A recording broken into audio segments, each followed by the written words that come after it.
Bonjour, nous terminons aujourd'hui notre lecture du chapitre 19 du livre de l'Exode. Alors à présent, la théophanie, c'est-à-dire la manifestation de Dieu, va pouvoir avoir lieu et le peuple doit donc s'y préparer. Le verset 10 nous dit que Hachem envoie Moïse vers le peuple pour le sanctifier.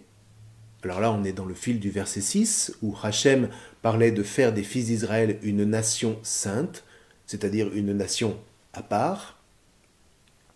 Et là, évidemment, on n'est pas en train de nous parler de perfection morale, il s'agit plutôt pour Israël de se centrer sur son identité propre, de manière à ne pas être confondu, de manière à ne pas être comme dissous lorsque Hachem va se manifester, lui qui est absolument saint, absolument à part, absolument unique, c'est-à-dire absolument lui-même. Parce que dans le fond, vous voyez, la sainteté à laquelle Hachem appelle Israël, ça n'est pas autre chose que ce qu'on appellerait aujourd'hui la pleine conscience de soi. Non pas en vue d'un contentement narcissique, mais en vue d'une véritable mission au milieu des nations. Dit autrement, si vous voulez, Israël rencontrant Hachem, mais c'est la flaque d'eau qui rencontre l'océan. Il n'y a pas de commune mesure entre les deux. Donc, pour pouvoir supporter le déferlement de la présence divine, il faut pouvoir se positionner. Et pour ça, on va d'abord aménager comme une sorte de digue spirituelle et charnelle.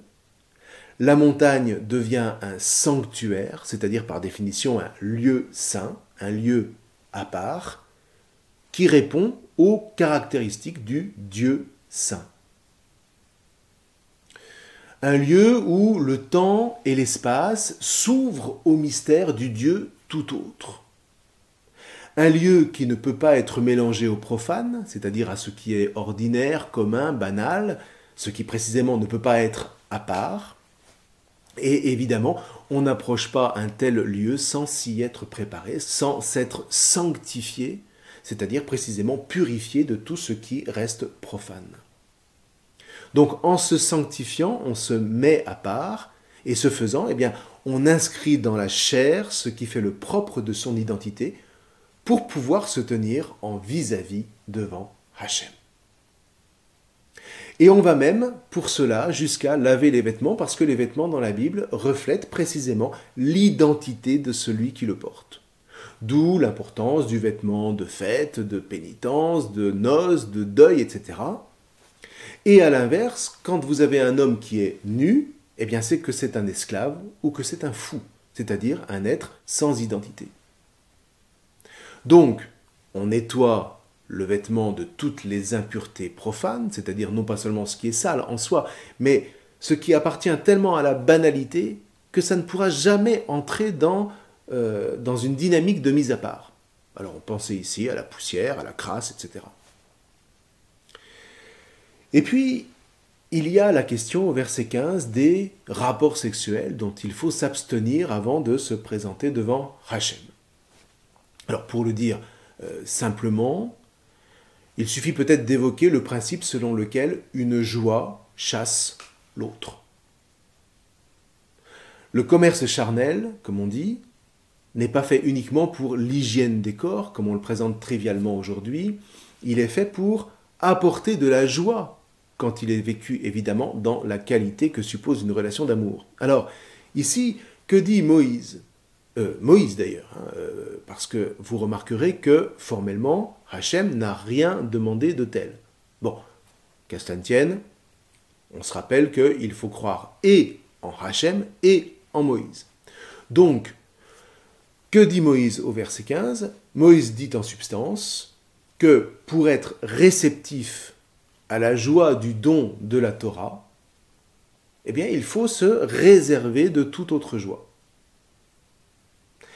C'est toute la vertu de l'abstinence. Quand un événement important se profile, on met tout en œuvre pour lui être disponible et on accepte pour ça les frustrations éventuelles. Ces frustrations librement consenties sont le signe d'une conscience qui a précisément le sens de l'essentiel, le sens du sacré. Bien. Et voilà que, au verset 16, survient le fameux 3e jour du 3e mois, le jour par excellence de la théophanie, tout entière au service de la fécondité, au service de la vie. Ce 3e jour, donc, tout le peuple préparé, sanctifié, s'assemble au matin, tout en restant dans le camp, dans l'attente de la manifestation de Hachem. Et voilà que retentit sa voix.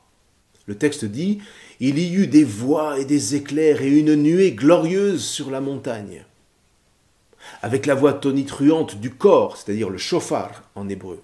Et le peuple qui était dans le camp se met évidemment à trembler, rendez-vous compte. On ne nous dit même pas que ce shofar était soufflé par des hommes. Donc, vous voyez, il faut ici imaginer une sorte de son continu dont nul ne perçoit la provenance et qui s'ajoute au fracas de la voix du tonnerre.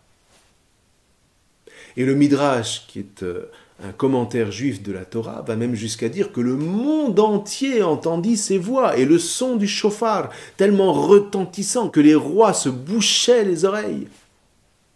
Bon, ok, là d'accord, on est carrément dans le mythe, mais enfin, ça nous met quand même assez bien dans l'ambiance. Là voilà donc la voix qui surgit dans le désert, dans le Midbar. Vous vous souvenez, hein, Midbar, ça signifie le lieu, le désert, dont le silence assourdissant, pour ainsi dire, laisse surgir une parole non moins assourdissante, une parole de vie, une parole qui fait germer la vie. Et donc là, c'est comme si tout l'espace, dans toutes ses dimensions, était devenu une caisse de résonance des voix de Hachem, qui ne sont pas là pour effrayer, mais pour faire éclore la création, et lui ouvrir un espace de vie, un espace complètement inédit de fécondité. Vous voyez, on est vraiment là dans le contexte de la parole créatrice des premiers chapitres de la Genèse. Et donc on comprend la peur du peuple qui se rétracte sur lui-même comme pour faire corps face au danger apparent. Parce que le premier réflexe, c'est évidemment de se terrer dans le camp protecteur. Mais voilà que Moïse fait sortir le peuple. Il le fait sortir pour le faire avancer au bas de la montagne. Sauf que le verbe « sortir » doit nécessairement vous évoquer la sortie d'Égypte, où déjà le peuple d'Israël restait prostré. C'est-à-dire que là, on est encore en train de nous parler de libération. Certes, il y a danger, mais le propre du peuple élu, c'est de se tenir debout au moment même où toute la création, dont la montagne fumante est le premier témoin, est comme investie de l'irradiation du divin. Donc là, Moïse convie le peuple à trouver dans le vis-à-vis avec Hachem une force qui lui était inconnue jusqu'alors, la force de la liberté qui met les hommes debout pour aller de l'avant, sachant que ce chemin avec Hachem, c'est un chemin qui mène à un bouleversement de la création, à son accomplissement définitif, à son renouvellement éternel. Et au milieu de tout ça, voilà que Moïse parle avec Hachem, qui l'appelle au sommet de la montagne. Alors c'est une curieuse montagne. Le Targum glose le verset 17 en disant « Alors Moïse fit sortir le peuple du camp à la rencontre de la Shekhinah de Hachem, et aussitôt le maître du monde déracina la montagne et l'éleva dans les airs, et elle était transparente comme le mica. » Alors, la Shekhinah de Hachem, c'est un petit peu comme l'Esprit Saint pour les chrétiens. Et d'autre part, si vous avez vu du mica, eh bien c'est cette pierre dont on peut tirer des feuilles translucides. Ici, qu'est-ce que vous voulez? On sent bien que les mots manquent.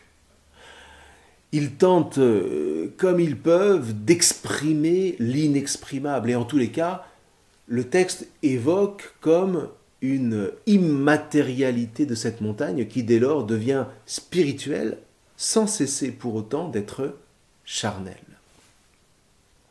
Il faut bien comprendre que le mystère est ici tellement profond que seules des images sont capables de l'évoquer pour nous faire comprendre que là où le récit nous parle d'une ascension matérielle de Moïse, eh bien, il faut discerner une ascension spirituelle. Et là, le récit prend sens. C'est là qu'on comprend qu'on ne s'aventure pas sur ce chemin mystique sans une préparation, et disons-le, sans un entraînement. Un entraînement auquel Moïse n'a pas échappé. Rappelez-vous, il a été dépouillé par Hachem, ou pour reprendre le mot de Jésus, il a été abaissé lorsqu'il a été déchu de sa position de prince d'Égypte. Il a vu tout son monde s'effondrer, il s'est retrouvé petit berger dans le désert. Mais c'est justement dans le désert, dans le Midbar, qu'il a pu entendre la parole de vie, de sorte que Moïse a pu être élevé par cette parole créatrice et salvatrice. Et c'est tout ça qu'il faut entendre.